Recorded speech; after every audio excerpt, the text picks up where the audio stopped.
Алтынсарин, ананын сүйі. Кім сендерді, балалар, сүйе тұғын? Ана, бала, қуанышына қуанып, қайығына күйе тұғын. Түн ұйқысын төрт бөліп, кірпік қақпайып, шешен байғұс демалыссыз жүре тұғын. Кім сендерді, балалар, тербететін, еркелетіп, ойнатып, сергітетін?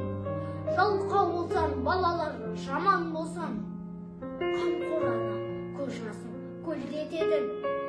Кім сендерді сағынар, шетке кетсен, ғылым іздеп кес қайтпай көпке кетсен? Ұмытпа, ең кемінде жұлдыз сайын, хат жастық төбесі көкке жетсін. Кім сендерді сағынар келгенінше, құлындарын көзіме көргенінше? Сендер қайтып келгенде адам болып, еш